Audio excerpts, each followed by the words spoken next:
किसानों के नाम पर उनकी तरफ से आती हैं। वो कॉन्ट्रैक्ट फार्मिंग को लेकर सवाल उठाते हैं, वो कहते हैं साहब हमारी जमीन कब्जा ली जाएगी। वो न्यूनतम समर्थन मूल्य की बात करते हैं कि साहब हमें न्यूनतम समर्थन मूल्य नहीं मिलेगा। वो बात कहते हैं कि मंडी खत्म हो जाएगी, हम क्या करेंगे। लेकिन सरकार कहती है मंडी भी खत्म नहीं होगी, न्यूनतम समर्थन मूल्य भी मिलेगा। फिर ये आंदोलन क्यों, विरोध क्यों?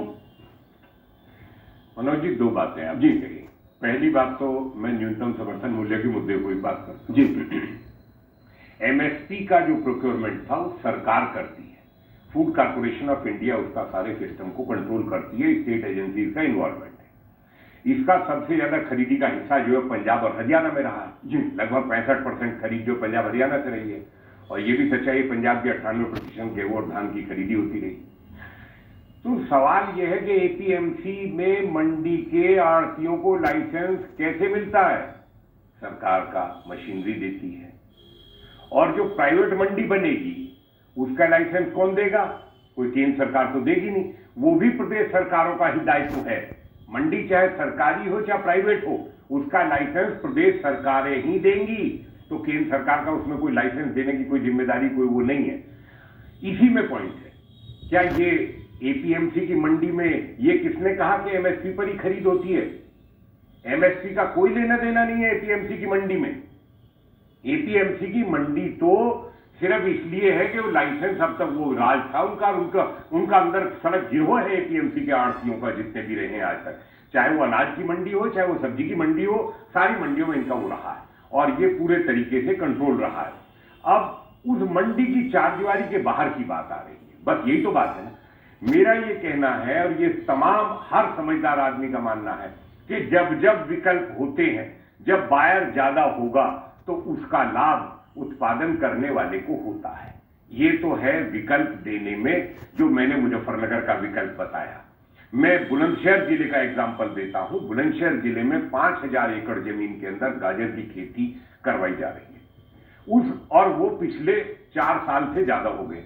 इन 4 सालों में मैं एक जिले की इसलिए कह रहा हूं, बिल्कुल दिल्ली के नजदीक है, ना तो किसी किसान पे कर्जा चढ़ा, ना कोई किसान परेशानी में आया, ना कोई दिक्कत है। इस देश में 15 बड़े प्रदेशों में कॉन्ट्रैक्ट फार्मिंग हो रही है, कुल मिलाकर तो 25 प्रदेशों में छोटा मोटा हो रहा, लेकिन कभी किसी की जमीन तो छीनते नहीं देखी कि किसी जमीन नहीं गई।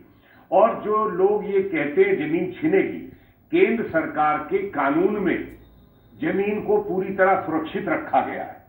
मेरा सवाल आज एक बड़ा सवाल ये हो गया है कि वो किसान जो पंजाब से आए हैं और जो किसानों की नेता सबसे ज्यादा शोर मचा रहे हैं, पंजाब की सरकार का जो कानून है उसमें 5 साल वो 5 लाख रुपए तक का जुर्माना और साथ में सजा का प्रावधान है।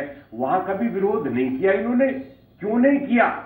बात सिर्फ ये कि वहां जो गलत कानून पंजाब में चल रहा था वहां आपने कभी आवाज नहीं उठाई। आप दिल्ली आके और बरगलाते हैं, आप पंजाब में किसानों को गांव गांव में जाके ये कहते हैं, पश्चिमी उत्तर प्रदेश में जाके ये कहते हैं कि तुम्हारी जमीन छिन जाएगी, जमीन बचाने के लिए। कोई जमीन का मामला नहीं है इसमें। अगर कंपनी लोन लेगी, ये फसल का कॉन्ट्रैक्ट है, जमीन का नहीं है। तो इस तरीके से जमीन को झूठ बोला गया, किसानों को गुमराह किया गया।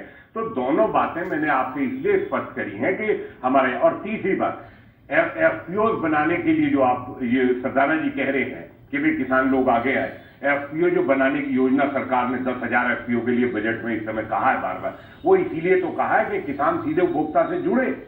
और क्लस्टर बनाने के लिए जो प्रधानमंत्री जी ने 1 लाख करोड़ की योजना की शुरुआत इस कोरोना पेंडेमिक में की है, वो इसीलिए तो की थी 1 लाख करोड़ की कि अगर क्लस्टर खड़े हो जाएंगे, किसानों के अपने होंगे, तो वो कच्चा माल बेचने के लिए मजबूर नहीं होंगे। वो उसका प्रोसेसिंग करेंगे, उसका स्टोरेज करेंगे, उसका मार्केटिंग करेंगे, सीधे उपभोक्ता से बेचेंगे, तभी तो उनको लाभ मिलेगा। तो इनका विरोध वो लोग कर रहे हैं जो बिचौलिए हैं, जिन्होंने आज तक किसानों का शोषण किया। मुझे तो दुख इस बात का है कि उन लुटेरों के लिए जो किसानों के दुश्मन है, उनके साथ ये कौन लोग हैं?